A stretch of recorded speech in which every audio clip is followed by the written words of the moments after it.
এই জ্ঞানটা হচ্ছে বুদ্ধিতে। তাই লক্ষ্য করে দেখবেন যে দক্ষিণেশ্বরে যান, মা কালীর মূর্তি দেখেন, ডান দিকে দুটো হাত বড় সুন্দর, একটা হাতে এরকম করে আর একটা হাতে এমনি করে। বর অভয়, অভয় দিয়ে বলছেন ভয় কেন, আমি তো মা, তোমাদের কিসের ভয়? আর বর বলছেন কি চাই বলো, যা চাইবে তাই তোমাকে দেব।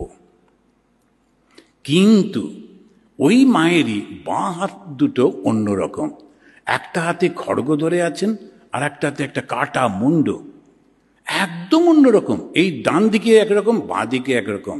যখন জগতের সমস্ত কিছু চাই, মা পরীক্ষায় পাশ করিয়ে দাও, মা চাকরি দাও, মা এটা দাও সেটা দাও, তখন ওই ডান দিকে। কিন্তু যেই বলবে মা আমায় মুক্তি দাও, তখন আসতে হবে বাঁ দিকে। এই বামা কালী বাঁ দিকে যিনি আছেন, তিনি ওই খড়গটা কাউকে কাটার জন্যে না, অহংকারটাকে কাটার জন্যে।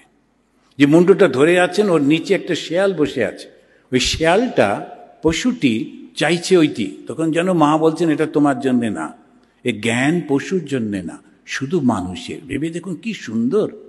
এই হচ্ছেন শ্রী শ্রী মা কালী।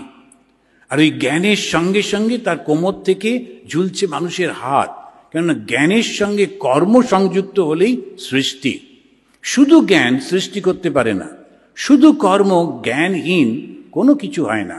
সেই জন্যই দুটোর সমন্বয় শ্রী শ্রী মা। আর তিনি হচ্ছেন প্রকৃতি, এত বড়, তাকে ঢাকবো কি করে, তার থেকে বড় তো আর কিছু নেই, ওই জন্য তার বসন নেই। আর এই মা কালীকে ভগবান শ্রীরামকৃষ্ণ পুজো করছেন যাতে জ্ঞানের উন্মেষ হয়। শক্তি হচ্ছে সেই জ্ঞান।